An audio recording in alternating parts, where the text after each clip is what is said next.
কান্দি থেকে আসছে আপনাদের বাড়ি কুমিল্লা। জি। আপনার কি সমস্যা? সমস্যা কি বলে? আমার মেয়ের সমস্যা, স্বামী ভাত কাপড় দেয় না, শাশুড়ি মারধর করে। আপনার স্বামী না আপনার মেয়ের স্বামী? আমার স্বামী। আমার বিয়ে স্বামী হয়েছে কত বছর? 5 বছর পড়ছে। বিয়ে হয়েছে 5 বছর। বাচ্চা কার? আমার বাচ্চা। আচ্ছা আচ্ছা, ভালো। আপনার হাজবেন্ড কি করে? আমার হাজবেন্ড বর্তমানে আহসান মজির আড়তের সামনে ফল বিক্রি করে, মানে ফল কিনে তারপর ব্যবসা করে। তাই? হ্যাঁ। বুঝতে পারছি। এখন সমস্যা কি? সমস্যা হচ্ছে আমার স্বামী আমাকে পছন্দ না, আমাকে রাখতে চায় না, কিন্তু ওনার কথা মতো আমি এখান থেকে বের আসিনি। এই জন্য ওনার মারে শিখিয়ে দিছে যে ওর উপরে অত্যাচার করো, তাহলে ও বের হয়ে যাবে। কিন্তু অত্যাচার করতে করতেই 5টা বছর আমি পার করে ফেলছি। আমি আর সহ্য না করতে পারে আমি উনি কি আগে বিয়ে ঠিক করছে? আর কোনো বউ আছে? বিয়ে করেনি, কিন্তু উনি সম্পর্ক করছে, পরকীয়া করছে এক মেয়ের সাথে। ওইখানে ওই মেয়ে প্রেগনেন্ট হয় 5 মাসের। ওই মেয়ে সবকিছু প্রমাণ নিয়ে ইউনিয়ন পরিষদে যায়, পরিষদে যে ওর নামে মামলা করে। ওইখানে ওনারা ওইখানে অনেক টাকা জরিমানা দিয়ে তারপর পরিষদের মানুষদের টাকা খাইয়ে ওই মেয়েকে ছাড়িয়ে ওইখানে ওই দিন রাত্রে ওনারা বাসায় এসে পিকনিক করে। 80টা গাড়ি আসছে আমাদের বাসার সামনে। আচ্ছা, আগে আপনার হাজবেন্ড আগে থেকে পরকীয়া করছে, এটা প্রেগনেন্ট হয়েছে, বাচ্চা আছে পেটে, পরে ওটা নিয়ে চেয়ারম্যান মেম্বার এলাকার গণ্যমান্য ব্যক্তিবর্গ সমাধানে চলে গেছে। তোর মেয়ের জায়গায় চলে গেছে না বউ আছে? না, মেয়ে চলে গেছে। মেয়ের জায়গায় চলে গেছে, আপনার হাজবেন্ডের জায়গায় আছে, এই তো? এখন তাই সেই ক্ষেত্রে আপনার এই এখন তো ওই মেয়ের সাথে কোনো ঝামেলা নেই? না, ঝামেলা। আর আগে পরে কোনো মেয়ের সাথে কোনো সম্পর্ক করে আপনার হাজবেন্ডের? না, ওটা বাদ দিয়ে, ওটা তো শেষই। না, এখন আমার জানা মতে নাই, আপাতত নাই। আচ্ছা, যা বলবেন সত্যটা বলবেন। এখন সত্য বললে আমি আপনাকে সহযোগিতা করতে পারবো। ওনাকে ঘরে রেখে স্যার ওনার মায়ের মেয়ে দেহে যেরকম ঘরে বউ আছে, বউ দিয়া ঘরের জিয়ের কাজ করাইবো।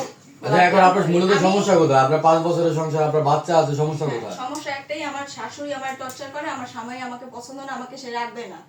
সে আমার সাথে কথা বলে না, এই 3 বছর ধরে ফোনে আমার সাথে কোনো যোগাযোগ নেই, কন্টাক্ট নেই।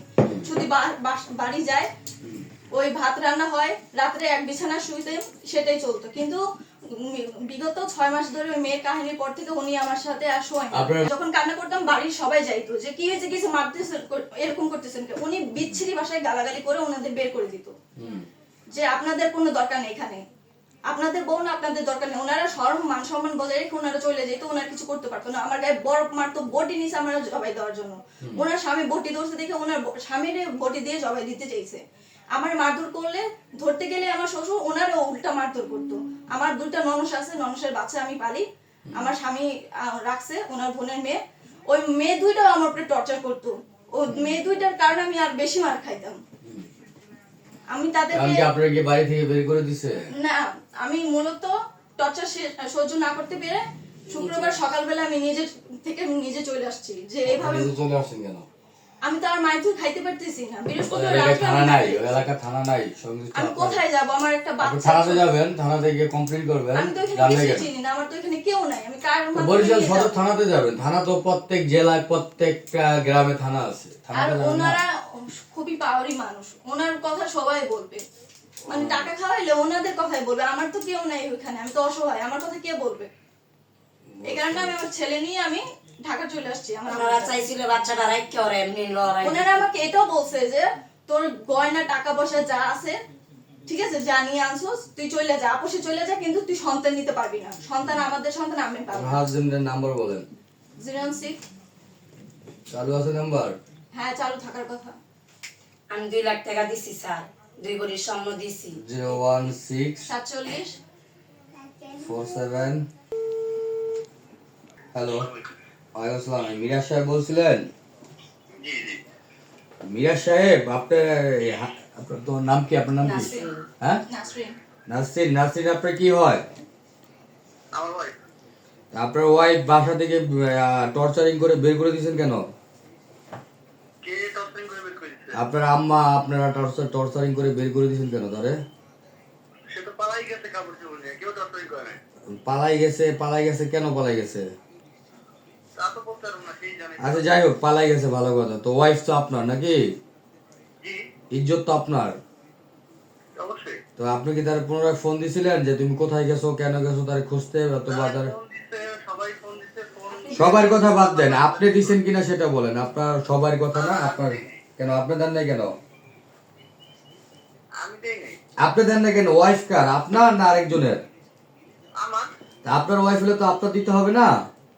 আমার তো না জানাই চলে গেছে। আপনার না জানা চলে গেছে, বুঝলাম, সবই ঠিক আছে, সে অপরাধী। ওকে ফার্স্ট যাবে, আমার তো বলবে যে আমার এই সমস্যা, বাসায় আমার কথা বলছেন, আপনার ওয়াইফ সে গেছে, আপনি তাকে ফোন দিবেন, হ্যাঁ, ঘটনা কি শুনবেন, আপনার ওয়াইফ আপনার ইজ্জত, আপনার জিনিস, আপনি তাকে ফোন দিবেন। এখন কথা হচ্ছে আপনার এখানে তো বাবা মা কি করবে না করবে সেটা হলো তাদের ব্যক্তিগত বিষয়। হ্যাঁ, এই মেয়ে তার বাবা মারে বিয়ে করে না, বিয়ে করছিল আপনাকে, সংসার করবেন হলো আপনি। তো এখন আপনি তারা ফোন দেন না, তাহলে আপনি কি একেবারে দায়িত্ববান হাজবেন্ডটা না, বলেন? আমি ফোন যে দিব, আমি মানে আমার এই তো বালিশা থেকে বের হয়ে গেছে। হ্যাঁ। তারপরে এর আম্মা ফোন দিয়ে আমার পুরো প্রেশার, আমার মাই স্ক্যান করতেছি, এর বাবা আবার বিএনপি নেতাকে ধরছে, ধরে বলতেছে যে এই টাকা পাবো এর কাছে, হ্যান ত্যান।